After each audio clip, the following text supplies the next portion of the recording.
Olá, seja bem-vindo, seja bem-vinda. Começa agora mais uma edição do OAB Nacional. E você é o nosso convidado.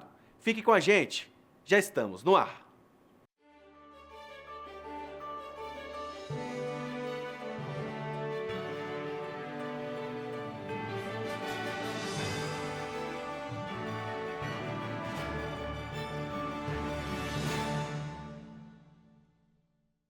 A OAB realizou na última semana um ato de desagravo público em repúdio às agressões físicas e verbais sofridas pelo advogado Orcélio Ferreira Silvério, que teve o corpo imobilizado por policiais militares do Grupamento de Intervenção Rápida Ostensiva de Goiás. Veja nas imagens. O vídeo mostra o advogado sofrendo uma série de tapas e socos e sendo arrastado pelo chão por um policial militar. A ação violenta continua, mesmo após populares informarem que o homem agredido se trata de um advogado. As imagens foram gravadas durante uma abordagem policial. É absurdamente inaceitável uma abordagem policial com aquela agressividade e aquela violência.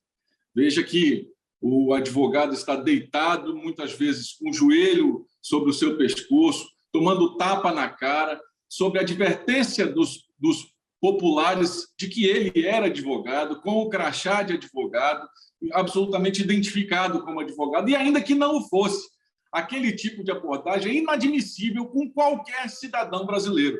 O advogado foi, como eu disse, identificado por populares, e mesmo assim teve as suas prerrogativas violadas. As suas prerrogativas só passaram a ser observadas na delegacia de polícia após a chegada dos representantes da OAB Goiás. O sistema todo de prerrogativas do Conselho Federal, a Procuradoria Nacional, a Comissão Nacional, ao comando da diretoria do Conselho Federal, está debruçado sobre todas as providências a serem tomadas. Nós não admitiremos, em hipótese alguma, o tratamento dispensado como esse à advocacia e à cidadania propriamente dito. Então, todas as providências que podem ser tomadas estão sendo tomadas da forma mais enérgica possível, porque nós precisamos dar um basta. A advocacia não admite um tratamento que não seja o tratamento de urbanidade, de respeito, como nós somos e digno da importância que temos para a nossa democracia. Eu quero assegurar aqui que, sob o comando do presidente Felipe Santa Cruz e toda a sua diretoria, todo o sistema OAB de defesa de prerrogativa, a Procuradoria Nacional, a Comissão Nacional de Defesa de Prerrogativa está inteiramente debruçada sobre a cobrança e a perseguição de punição exemplar para esses policiais. E digo aqui, nós precisamos ir além. Estamos produzindo também uma ação civil pública de caráter indenizatório, visando a indenização de toda a coletividade advocatícia. É preciso dar um basta, é preciso dar um chega. A OAB Nacional participou de audiência pública realizada pela Câmara dos Deputados para apresentar o 5º relatório Luz da Sociedade Civil sobre a Agenda 2030 no Brasil, que traz o panorama analítico acerca do grau de implementação dos 17 Objetivos de Desenvolvimento Sustentável no país. E é importante que as pessoas saibam que o que está lá nos Objetivos do Desenvolvimento Sustentável, todas as metas, todos os 17 objetivos, nada do que está lá está fora do que aquilo que a gente já tem assegurado como necessidade na própria Constituição brasileira. A OAB também está atento a esses 17 Objetivos de Desenvolvimento Sustentável. Nós acreditamos que a pesquisa, a lei federal, que o Poder Legislativo consegue fazer com que seja tramitado, junto com os poderes públicos instituídos e o engajamento da advocacia e sociedade em geral, podemos fazer uma transformação pensando numa Agenda 2030. O que eu queria ressaltar nesta primeira parte da minha fala, e o Dr. Sostens que vai fazer um resumo, são desses dados importantes e alarmantes que Vivian e Wellington trouxeram. Por exemplo, 14 milhões de pessoas desempregadas no Brasil. 39% das escolas sem saneamento básico. 19 milhões de pessoas com fome. 5,1 milhões de meninos e meninas fora das unidades educacionais. 4,4 milhões de crianças sem internet ou aparelhos para celular de forma remota, que eles pudessem estar na sala de aula via internet. E esse dado nos preocupa muito também, a questão de gênero, desigualdades e governança. O aumento de 29% de mortes violentas de LGBTI, em especial mulheres trans, em relação a 2019. Uma coisa que a Denise trouxe que também me chamou muita atenção é a questão de se pensar em políticas públicas se a gente não tiver uma visão conceitual sobre direitos humanos, sobre reduzir desigualdades e como fazer a proteção desses direitos humanos. É necessário unir forças para promover os ODS como caminho para o desenvolvimento inclusivo, solidário e sustentável, capaz de enfrentar a pandemia da Covid-19 e responder às suas consequências. Nesta oportunidade, gostaria de destacar que a União Europeia e o Brasil assumiram o compromisso de não deixar ninguém para trás até 2030. Avanços reais exigem o envolvimento profundo de diversos setores da sociedade, razão pela qual o envolvimento de 3 atores-chave, sociedade civil, setor privado e governo, são fundamentais para este processo. Mudando de assunto, o Conselho Federal promoveu debate online sobre produtividade e motivação na advocacia. O evento faz parte do CG Talks, que desde fevereiro realiza rodadas de conversa sobre temas de interesse da profissão.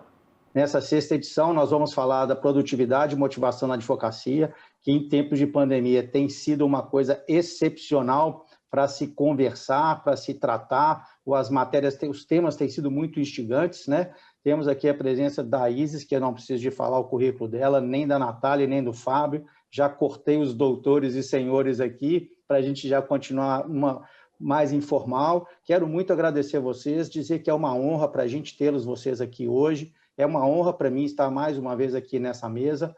E acho que vocês têm muita contribuição para trazer. Já peguei meu caderninho, minha caneta para começar a anotar, que tem sido longas as anotações e muito proveitosas.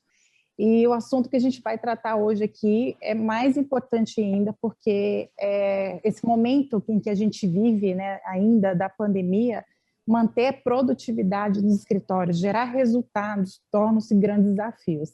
Então, a gente já vinha falando aqui, né, nos bastidores, como o Abdala falou, que a gente já passou por um processo, a gente já passava por um processo tecnológico de grandes avanços, né? E esse processo mudou muito as nossas vidas, tornou o nosso profissional mais acelerado ainda, e acompanhar esse processo não é uma tarefa realmente muito fácil. Então, tendo em vista que nós, seres humanos, ainda somos os mesmos de milhares de anos atrás, como diz Yuval Noah Harari, né, Homo sapiens, e que o nosso sistema cognitivo continua o mesmo, porém, a tecnologia ela vem aumentando aí exponencialmente, de uma forma muito acelerada, que vai muitas vezes além das nossas limitações. Como é que a gente pode desenvolver, então, em cima disso tudo, um processo produtivo, né? Trazer as pessoas para agregarem tudo isso? Então, o primeiro fato é, primeiro, conhecer a cultura, né? Cultura de um escritório, a cultura da profissão da advocacia, como que ela precisa estar favorável também para o aprendizado. A gente está em constante aprendizado, então acho que essa cultura do aprendizado é importante nesse momento, e também saber medir clima dentro de um escritório, que seja alguém que já trabalhou aí em escritório com clima pesado sabe muito bem o que eu estou falando, porque isso vai diretamente impactar a produtividade das pessoas. Eu queria um pouquinho explicar da minha experiência, porque é a minha experiência que justifica um pouco do meu ponto de vista. E aí é o meu ponto de vista que eu espero colaborar com vocês um pouquinho hoje à noite. Em 2015, eu tinha um escritório bem pequititinho, especializado em direito penal. Então, eu recebi um convite para integrar um escritório full service, né, para ser sócia desse escritório e desenvolver uma área de direito penal nesse escritório full service, de direito corporativo. E aí, na minha cabeça, o que eu faria? Eu pegaria o meu escritório pequeno, entraria, né, comporia esse time e ia continuar fazendo o mesmo trabalho que eu fazia quando eu tinha essa equipe mínima e aí esse escritório que antes era tão embrionário. E eu não tinha a menor percepção ou concepção de que o trabalho técnico do direito penal poderia até ser o mesmo, mas que o ambiente corporativo ia mudar completamente. E eu penei muito, e eu acho que realmente por penar muito que eu aprendi tanto. E foi uma experiência muito interessante. E eu me lembro, uma assembleia de sócios, que foi muito emblemática para mim, foi quando a ficha caiu nesse sentido, em que a gente estava discutindo justamente algumas mudanças no escritório, de cultura mesmo, né, do ponto de vista até da cultura, quem somos, onde queremos chegar, e aí foi colocado assim em pauta, nós somos uma sociedade de advogados ou nós somos uma empresa? Obviamente que somos uma sociedade de advogados, mas culturalmente nós queremos nos ver como empresa ou queremos continuar nos vendo como uma sociedade tradicional de advogados? Isso, para mim, foi uma quebra de paradigmas. Você confere o CG Talks na íntegra no YouTube da OAB Nacional. Não deixe de assistir. A presidente da Comissão dos Direitos de Refugiados e Imigrantes da OAB do Amazonas, Raquel Portela Malveira, recebeu o maior prêmio internacional para jovens de até 25 anos, que atuam em ações sociais e trabalho humanitário. Eu fui nomeada e fui uma das vencedoras do prêmio The Diana Award, que é um prêmio criado pelo governo britânico em 1999 em memória à princesa Diana. O prêmio foi uma maneira que o governo britânico teve de continuar o legado da princesa Diana e de incentivar outros jovens, a seguirem por esse mesmo caminho, a continuarem o legado dela e deixarem uma marca positiva no mundo, através de mudanças sociais. Eu recebi o prêmio em função das minhas atividades na Comissão dos Direitos de Refugiados e Imigrantes, da qual eu sou cofundadora e presidente desde 2018.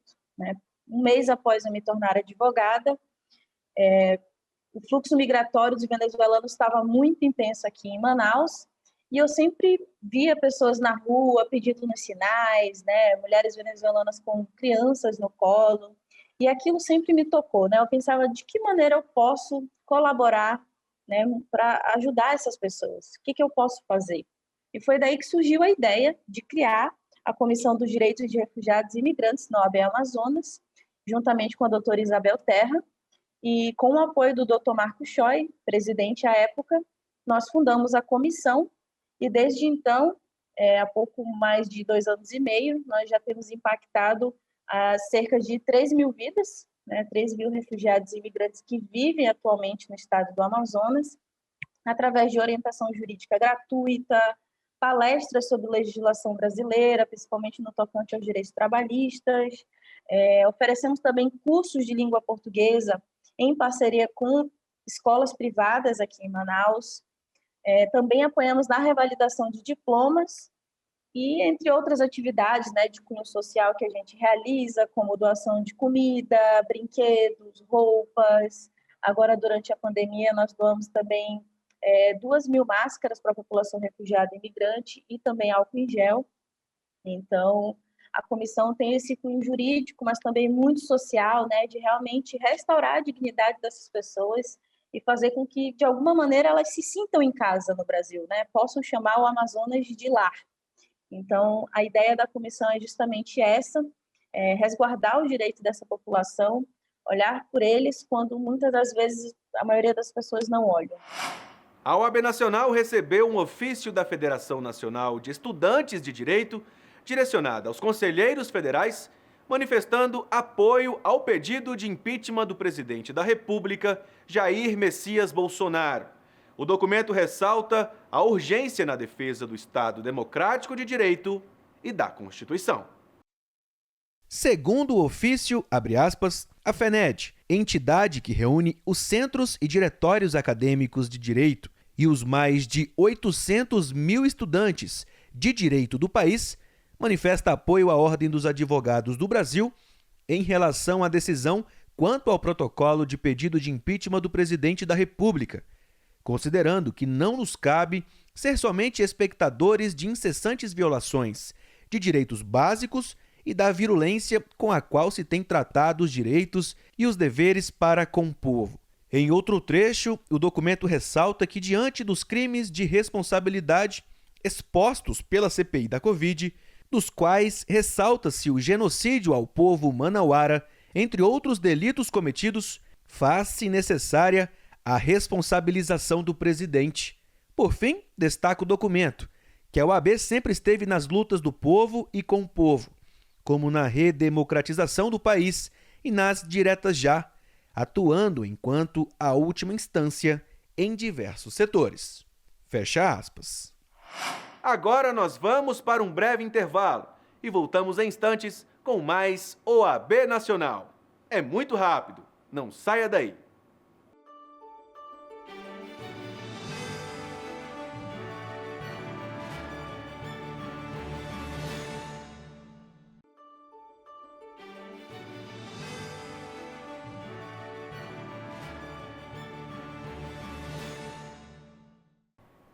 A Escola Superior de Advocacia tem realizado transmissões ao vivo no YouTube da ESA Nacional.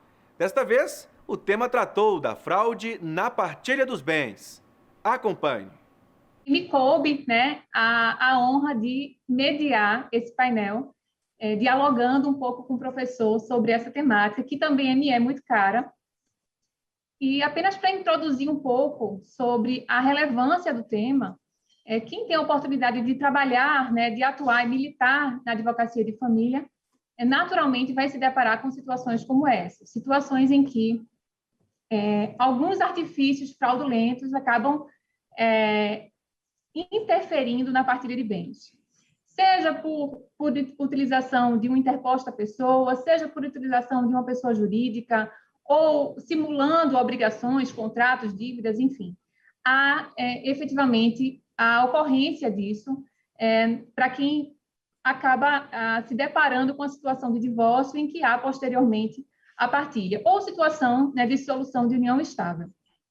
Nós não devemos, de fato, abandonar a expectativa de que os cônjuges, na constância da união, estariam imbuídos de boa-fé, mas acaba ocorrendo, de fato, algumas situações em que não há boa-fé na conduta das partes. E a fraude sempre esteve presente no direito de família e em todos os segmentos da sociedade. Nós acordamos todos os dias ouvindo na televisão situações de fraude, de enganação, de logro, de estelionato, tudo isso é fraude, de interpostas pessoas, de situações as mais variadas, onde as pessoas acabam tentando enganar umas às outras. Mas tem um aspecto que nos parece que é extremamente importante, que esta expectativa de fraude, ou que essa possibilidade de fraude, a gente nunca espera daqueles que nos são próximos, As pessoas com as quais nós casamos, as pessoas que formam a nossa família, menor ou maior, todas essas pessoas são aquelas que nós temos absoluta e cega credibilidade. Então, quando destas pessoas vem exatamente de quem nós nunca esperamos uma situação de engano, de logro, de simulação, de fraude, em suma, de uma enganação em que alguém tenta se locupletar à custa de uma relação, às vezes de uma relação extremamente duradoura, de longos anos, de uma construção conjunta, de um patrimônio aurido, com o suor de cada um, com as expectativas, com os planos, com o trabalho incontestável de cada um, e quando esta relação chega ao fim, então, por vezes, nós nos deparamos com situações de fraudes que, preciso também confessar, elas são as mais variadas possíveis. Esta é uma das características. Então, a segunda dessas características é que essas fraudes elas vão se elas vão mudando, elas têm um sintoma de mutação tão grande, tão efetivo, que o direito em si, a legislação, não consegue andar atrás no encalço das situações de fraude. Nem mesmo nós poderíamos ficar aqui 24 horas falando a respeito de fraude e nós não conseguiríamos, talvez, desenvolver todas as hipóteses possíveis e presentes de fraude nas relações sociais, mas, em particular, o que nos interessa nas relações de família e no direito das sucessões, né? E talvez aí também seja importante acrescentar mais um dado que é muito específico e particular do direito de família, é que, às vezes, a fraude ela é motivada pela ganância, pela cobiça, e outras vezes ela é motivada pelo ressentimento. Confira no YouTube da Escola Superior de Advocacia Nacional a transmissão deste debate na íntegra, além da discussão de outros assuntos. Acesse esa.oab.org.br e fique por dentro. No site da OAB você encontra as principais notícias da advocacia, decisões judiciais, transparência e credibilidade. Tudo isso a qualquer hora e em qualquer lugar. Vamos aos destaques da última semana. Com o objetivo de impedir que a reforma tributária proposta pelo governo federal redunde em aumento ou criação de impostos não apenas para advogados e advogadas, como para milhares de profissionais liberais, a Ordem dos Advogados do Brasil articulou, no âmbito do Congresso Nacional, medida para prevenir a situação. Fruto desse trabalho, nasceu o Projeto de Lei 2596 de 2021, que busca justamente evitar que a reforma tributária acabe com a isenção de dividendos para todas as pessoas jurídicas a partir de 2022. Para o secretário-geral da OAB Nacional, José Alberto Simonetti, abre aspas, trata-se de importante iniciativa legislativa que vai ao encontro da advocacia e dos profissionais liberais do país. A reforma proposta aumentará em muito a incidência de tributos sobre as pessoas jurídicas em geral, sendo mais perverso ainda em relação aos advogados, médicos, engenheiros, contadores e demais profissionais que são imprescindíveis ao desenvolvimento do país. Fecha aspas. Mudando de assunto, a OAB Nacional publicou em seu diário eletrônico na última semana o provimento 205 de 2021, que dispõe sobre a publicidade e a informação da advocacia. A norma atualiza as regras de publicidade para os novos tempos, com o uso da internet e das redes sociais, e ao mesmo tempo respeita balizas e limites éticos da advocacia brasileira. A normatização envolve permissões e proibições quanto ao exercício da publicidade e do marketing jurídico, além de estabelecer conceitos para a delimitação do objeto. O provimento cria o Comitê Regulador do Marketing Jurídico, de caráter consultivo, vinculado à diretoria do Conselho Federal. A nova norma regulamenta também o uso das redes sociais e mídias digitais para a promoção dos serviços jurídicos, publicidade ativa e passiva, impulsionamento de conteúdo, desde que não esteja incutida a mercantilização, captação de clientela ou emprego excessivo de recursos financeiros. Outro destaque do site ressalta que a presidente do Conselho Superior da Justiça do Trabalho, Maria Cristina Peduzzi, decidiu suspender o ato que tratava dos procedimentos a serem observados na videogravação de audiências realizadas no âmbito da Justiça do Trabalho. A decisão vai ao encontro do que defende a OAB e beneficiará a advocacia brasileira. Sobre esse assunto, nós conversamos com o presidente da Comissão Nacional de Direitos Sociais, Antônio Fabrício Gonçalves. Acompanhe.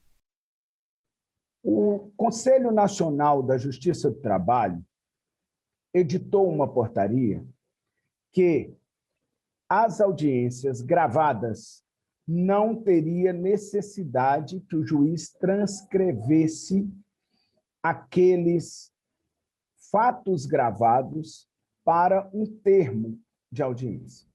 A advocacia entendeu como muito prejudicial.